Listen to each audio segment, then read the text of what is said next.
was the Beatles, and Here Comes the Sun. Now, this is a strange time of the day for John from Basingstoke to give us a call, but I believe you're there, John. Are you there? Yes, hello, Mark. I am indeed here. This is John Ashe from Basingstoke, Ashe with an E. How are you, John? How are you, John? Normally you're a regular caller to the show, but normally you call us a bit later, I think. Oh, I would normally, but it's a bit of a complicated day. It's my grandson's birthday today. He's 6. And we're out and about, so I thought, well, this is a convenient time to call you. So I thought I'd call you now. Well, that's fabulous, John. Now, John, where are you today on this lovely sunny day? It's a bit rainy here. Oh, okay. Well, we're at Old Rufford Hall in Lancashire. Right. Don't know do you know that's one of the National Trust places? Gosh, that's a long... No, but that's a long way to go from Basingstoke, isn't it? It is. Yeah, it took us a long time to get here, but there's a special reason why. Because this is the place where Uri Gagarin, who I'm a great fan of his, but there's a collection of his spoons here. Okay. Ready bent, you know. And I've seen him many times bending spoons and forks and things. And, yeah, great chap. And here there's a huge collection of them in a glass case in the hall. Uri Gagarin? Yep, that's right. My grandson's also a great fan because he hasn't seen him in person. That is, my grandson hasn't seen Uri Gagarin in person. But he's seen him on TV, and he was hugely impressed. So to come and actually see the spoons and the fork, well, actually it's just spoons here under that case, he's absolutely delighted. It's brilliant. John, are you sure it's Uri Gagarin? Yep, that's the man.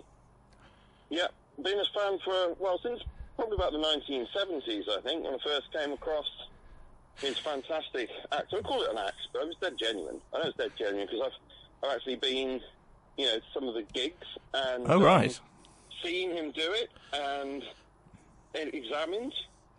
No, hang on. Let me just stop. People say no, because people say, don't they? They say, oh, it was weak. It's weak where he rubs it. It's not.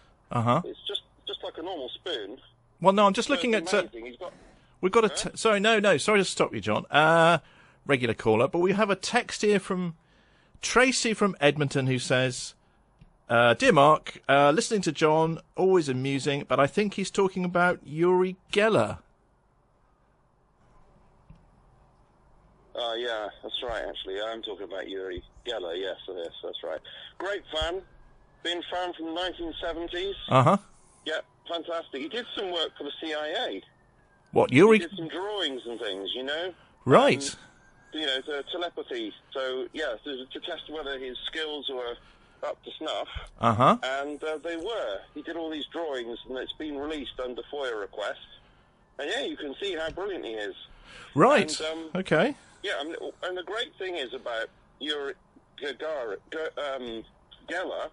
is that he says that he's going to stop Vladimir Putin from using nukes. So I think we're quite safe because the guy is totally genuine. Right. Although, okay. About 3 or 4 years ago, he did say he was going to stop Brexit by the power of his mind. I suppose you can't win them all, though, Mark, can you? No. So, yeah, of course, Uri Gagarin went to the moon, didn't he? So I don't think Uri Geller went to the moon. Or at least, perhaps he claims he does. Oh, I'm sure he has done, yeah.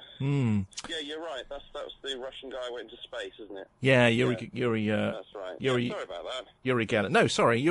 Uri. No, hang on. I'm not even going to go. No, Uri Geller. Sorry, Uri Geller bent the spoons. That's the one. Yes. So you must be Uri Gagarin who went to the moon. Yeah, I think Uri Gagarin went to the moon. Yeah. So, well, that's an interesting thing to go all the way from Basingstoke right up to Lancashire to see Uri Geller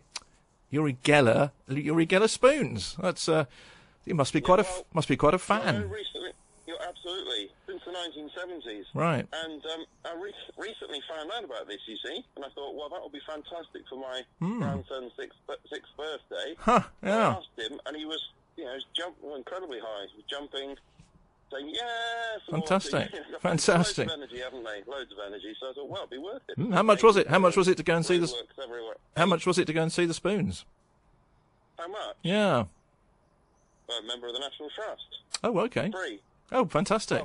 Well, it's not free, is it? Because you pay for your membership, don't you? How much is the membership for the National Trust these days? Can't remember now. It's all automatic, isn't it, Mark? Right, fair enough. I don't know, something ridiculous like £90 or something. So yeah. And how many times have you? Come several times. Maybe we'll come here again.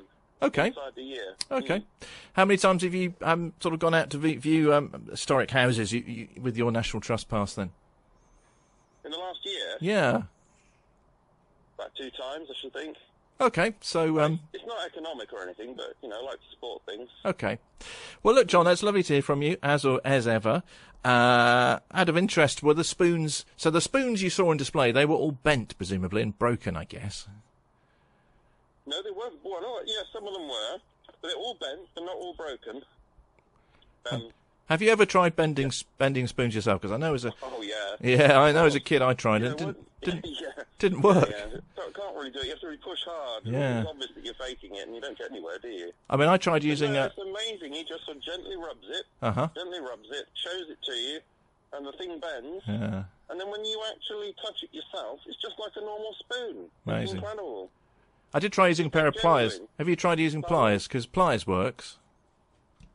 He doesn't use pliers. No, what he uses is his thumb. Right. He just rubs it gently with his thumb.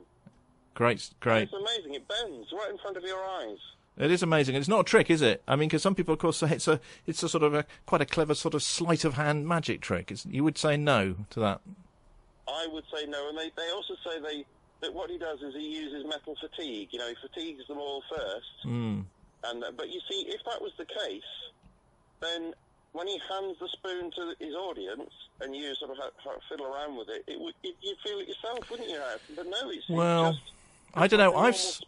I've seen a clip on YouTube, John. Now I'm sorry about this to rock your boat as well. I've seen a clip on YouTube where he's on a show and the presenter hands him a spoon from the studio canteen and says, "Could you do it there?" And he refuses because he has to use his own spoon. Now, what would be the explanation for that? If there's not something odd about his own spoons?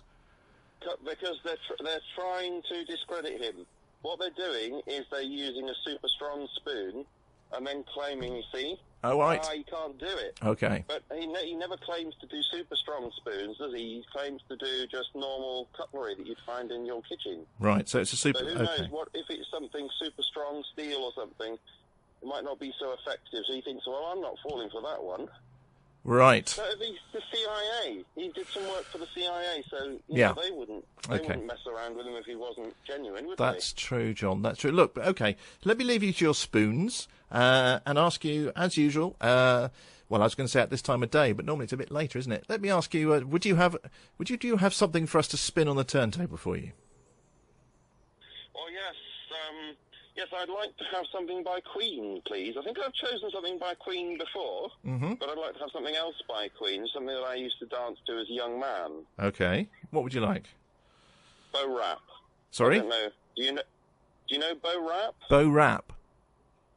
Yeah, it's aficionados call it that, but its real name is Bohemian Rhapsody. Oh, right. It's a very good song. Right. Very good song. It's really long. Okay. It's amazing it was ever a commercial success, but it's been huge, hasn't it? So, so its fans call it Bo Rap. Oh, okay. Not many people know that, I suppose. Okay, well, look, we'll play that for you. In fact, it'll be the second long song of the show, because the first one I opened up with, I'm not sure if you were listening, was MacArthur Park, the Richard Harris version. Went on for 7 minutes. Okay, a reputation. This beats that, doesn't it? This beats that. 5 minutes, this one. 5 minutes 25. No, 5 minutes 52, sorry. Here, says. All right. They're not quite. Well, it beats it in other ways. Absolutely. All right, so would you like us to give a shout-out for this? How about let's be all sentimental today about this. Give a shout out to Freddie Mercury. Oh, okay. Yeah. All right. Well, this one's for you, Freddie. It's Bohemian Rhapsody by Queen, and thanks for calling, John. And speak to you perhaps next week. Absolutely, Mark. Feeling much better this week. Got over my business with the crisps.